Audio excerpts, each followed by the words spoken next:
Faith. By definition, it's something that is felt with strong conviction without tangible evidence of its existence. Many claim to have it, but how do we attain it? It can't be held. It can't be sold. But it can be passed down. Faith is invaluable to those who feel it. How is it that this belief can unite us regardless of our differences? It's because of conviction, that feeling inside that links so many, from the far corners of the earth to the closest reaches of our neighborhoods. Faith is all around us. Faith springs from a glorious past forward to a promising future. The faith that those who not so quietly defeated rivals and redefined record books would inspire their brethren of today to reach such epic accomplishments. And all along, there are those who cheer. In their minds, they envision. In their hearts, they believe. And because of that, they are simply known as the faithful. So I grew up in Portola Valley, down on the peninsula, and my parents had both come from Dallas, Texas. They were, big Cowboy fans. And my dad went off to college to RPI, and at the end of RPI, did very well there, and Stanford recruited him out to come and get his PhD here. When they came out here, they'd really grown up in the segregated South. And for them, growing up as Jews in Dallas, is that they would go to school with people who weren't Jewish, but no one would ever hang out with them when they were there. So even though they could physically blend in, there was clear segregation there. So they came out here to get their PhD, and they were presented with this incredible dilemma. Do you go back to the segregated South, or do you stay in the San Francisco Bay Area? And there was no way they were ever going to go back there. This is where they decided to stay.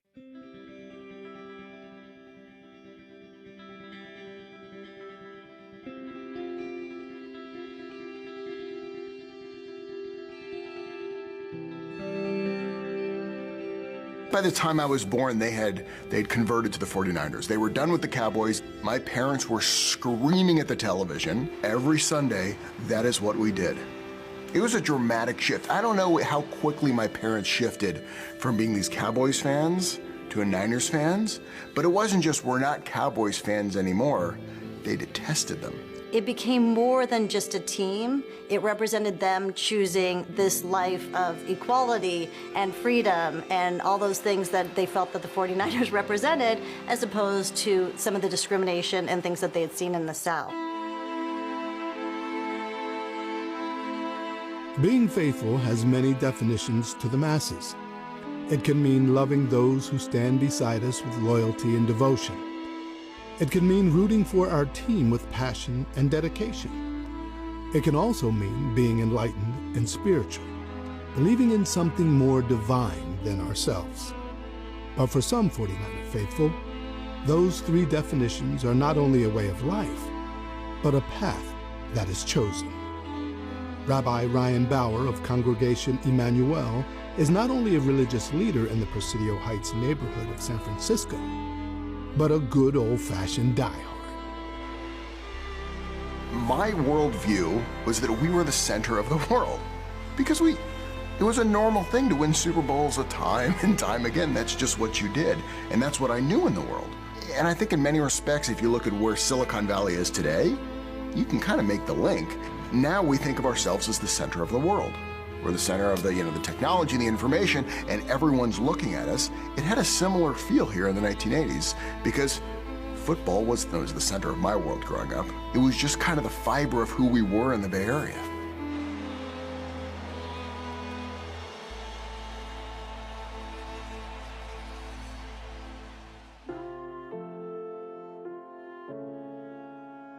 So the way I became a rabbi, early on, we were told in my household, our entire job in the world was to make the world a better place. And so even in first grade, I was frustrated with Martin Luther King because I thought he'd fixed all the world's problems and that was supposed to be my job, and what was I gonna do now? Now early on, I realized that there happened to be a few problems left in the world that I needed to go figure out. When I had gotten to high school, I had become a peer counselor, so then I became a grief counselor for kids whose parents had died. But then it still was that big enough, the one-on-one work. And when I got to college, I went to UC Berkeley. It was there I'd come up with the idea that I was going to be the first ever balding Jewish president. Although moving to 1600 Pennsylvania Avenue wasn't in the mix for Ryan, he did move to Israel to continue to study Judaism, as it was there that his calling became clear. And so what I wanted to do was work with families, because then I figured I could make the largest and most dramatic change. And it kind of dawned on me that the rabbi was this Renaissance type job, where you could do the politics, you could do the therapy, you could do the public speaking, the teaching, the spirituality, you could do all of it. And so I headed off to become a rabbi, and then wanted to be, if I was going to work with families, I wanted to be with a lot of families. And that's how I ended up at Congregation Emmanuel, because it was the most families in Northern California that I could work one-on-one with.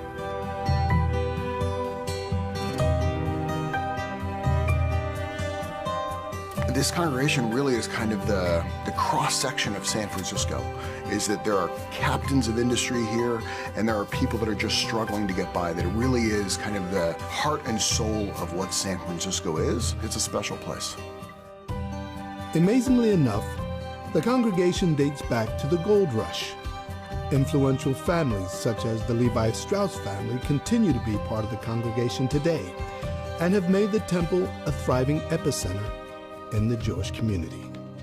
It is a place where history and present day come together, and forward-thinking leaders such as Rabbi Bauer are a large part of Emmanuel's success. Ryan is known at our temple as being one of the larger-than-life presences.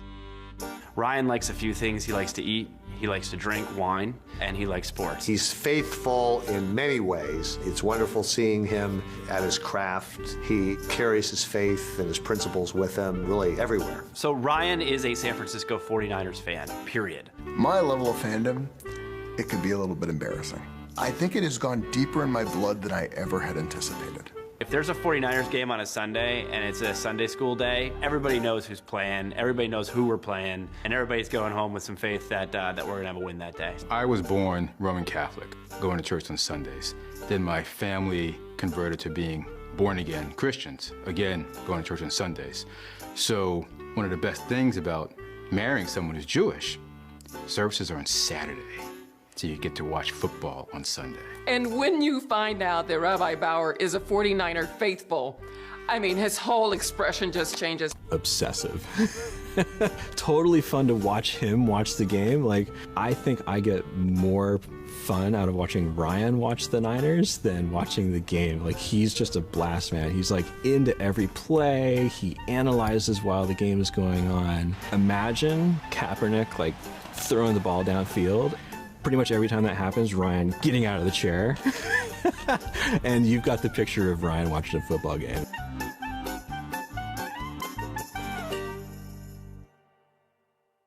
Good morning. Good morning. Welcome to Gold Hill Evangelical Lutheran Church. For those of you who weren't at the early service and are here, you may not be aware that there is a football game starting in just a few moments. Not that I have any vested interest in this game or the outcome of that game whatsoever, but I was thinking we might have just a little bit of an abbreviated service. So if you want to just kind of follow with me a little bit, would you all like to be forgiven for your sins? Yes. Okay, that's great, you are. I was going to talk in my message about wine and about servanthood, but I think you probably know enough about that, right? Okay, great. There's some bread and some wine up here on the table. You feel free to help yourself if you'd like to. Come as you are, that's just fine. And let's see, it's go in peace to love and serve the Lord. Okay, we will. Thanks be to God. Yes, and I'm out of here.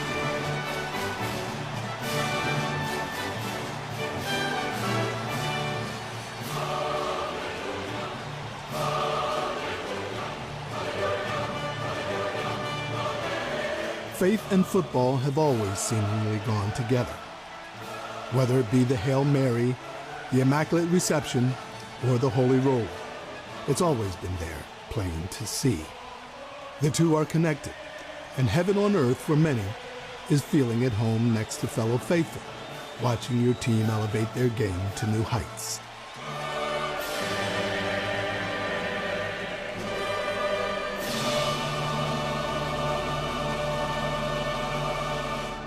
But to some, faith can often be tested. Enter Barry Bandera, who has made his home and livelihood in the most unlikely of places. You see, Barry is not only a man of faith, but also a devout 49er faithful, and he resides in the shadows of the Seattle skyline.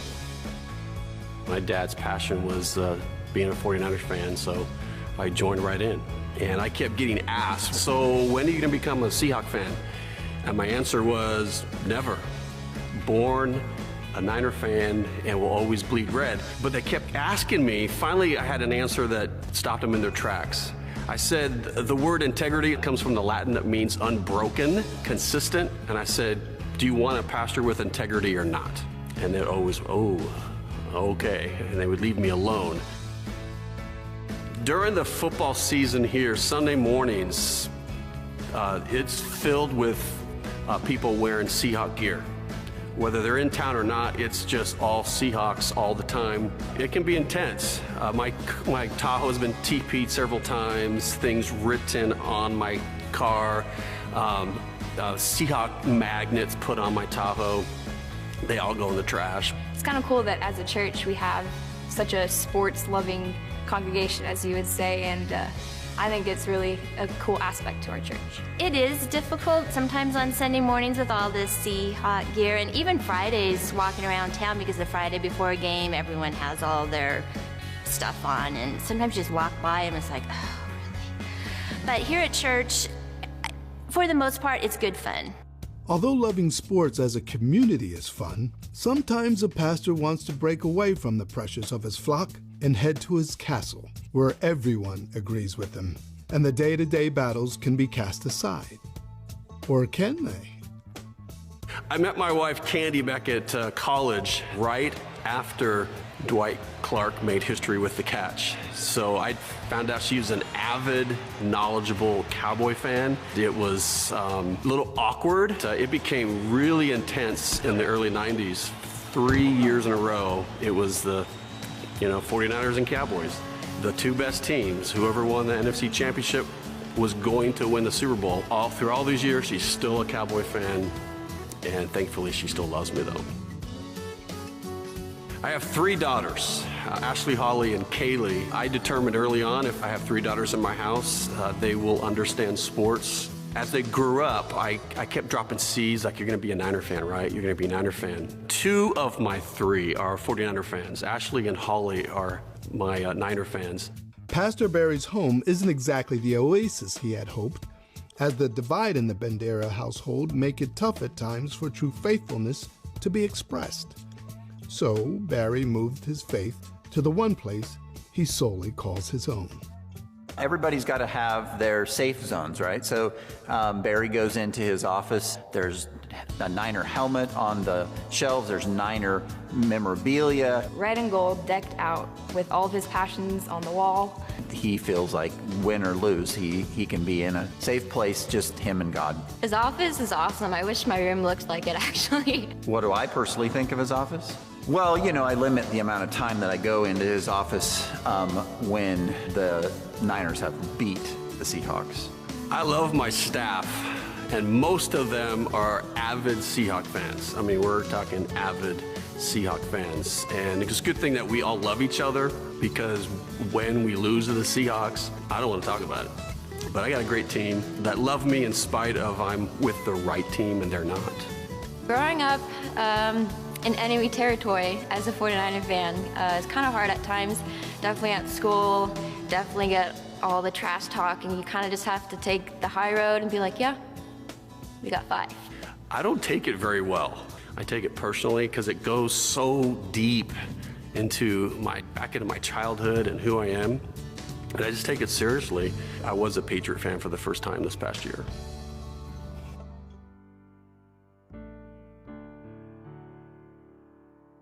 Well, I would say that his fandom, I would say it in one word, is loyal. He's very loyal to anything he does, whether it's family, his church responsibilities, or when it comes to his team. And he's very, very faithful to his team. Because of him, I love football. Barry's faithfulness to the 49ers is true, honest, as deep as anybody I've ever met in terms of being a fan. I think the world would be coming to an end if Barry had ever changes that loyalty. There's something wrong with what's going on. Being a faithful means you're consistent. You're not there when it's convenient. You're there thick and thin. And being a faithful 49er fan for so many years was easy because of all the wins and all the Super Bowls and all the amazing Hall of Fame players. And I think faithfulness is really tested when times are lean and seasons are tough. I think if faithful is you're with your team in the good times and the bad times.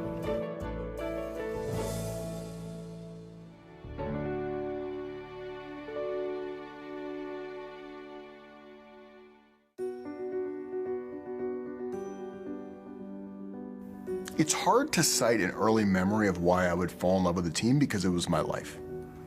It's like asking a child to say if they've lived in the same home their whole life, when did this feel like your home? It always was my home. This was, for my parents, yes, they had to make the conversion away from the dark side of the Dallas Cowboys, and thank God they did. But for me, it's all that I knew. That's what I always did there was, knowing the Niners, celebrating the Niners. And then I remember even my parents, as school obsessed as we were not allowed to miss school. School's our #1 priority, except when the Niners won the Super Bowl, we got yanked out of school early. We came down to San Francisco to be in the parade, standing there screaming until we had no voice left. Rabbi Ryan Bauer, a native Californian and diehard faithful, has experienced the team's highs and lows for as long as he can recall. Following the team through the years means adjusting to new personnel, new coaches, and even new ways to view the game. You see, as a rabbi, his job never ends, and that means tending to those who need him throughout the week and on any given Sunday. Which also means that some of the most important tools in his faithful toolbox come straight from his cable provider. Oh, it's very dangerous having a DVR game. It's not an easy thing. I pull out the iPhone, I delete all of my apps, and then I spend a long time I have to reinstall everything late Sunday night after the fact. We've now put in new policies here at the synagogue. We have a clear policy that people are not allowed to talk about the game here during the day. We cheer for them in Hebrew, but then no one's allowed to talk. Security guards will tell them, no Niner talk here, because people are DVRing and people need to find out at the right time. It's not time yet.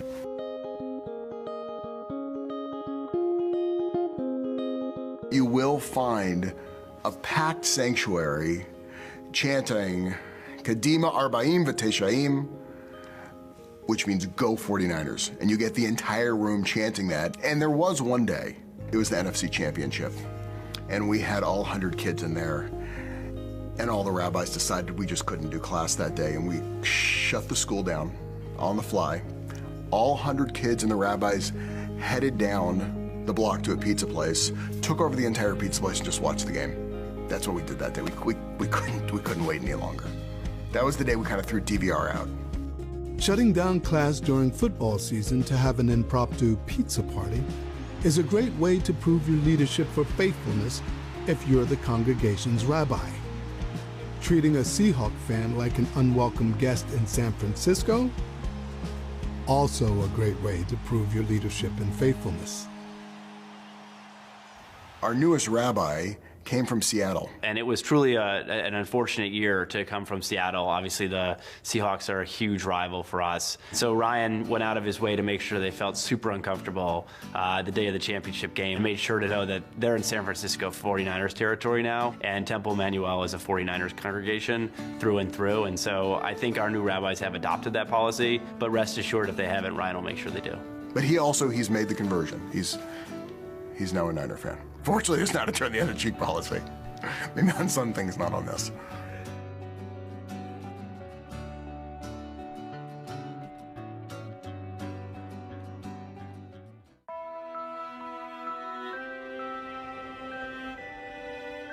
Faithful, I think, means staying true to something when times are good and times are bad.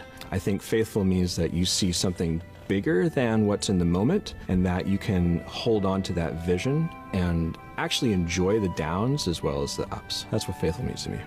Someone who is deeply, deeply committed to an idea, to a relationship, to a football team, that there is no question. It is something deep within and is so much a part of the person that it's just from the soul. You know, part of what drives Ryan and is so powerful in his role is his faithfulness, his unending belief in the direction that we're all going and the role that he plays in that. To watch Ryan year after year believe in the team, love where we're going, and go along for the ride knowing that we're heading towards that playoff game, we're heading towards that victory is super fun to watch. Faithful inspires a couple words in my mind. One, loyalty. Two, trust. And if you think about loyalty and trust, I think they lead to faith. I think people who are faithful have an undying belief in something larger than themselves. It's a good question to ask, what is faithful? I think there is belief and there's faith. Belief is a certainty. It's saying you actually know what it is. Faithful is the belief in a certain possibility that something could be. Faith is this possibility which we reach for in the world. It's not necessarily there, and there's not something we can prove.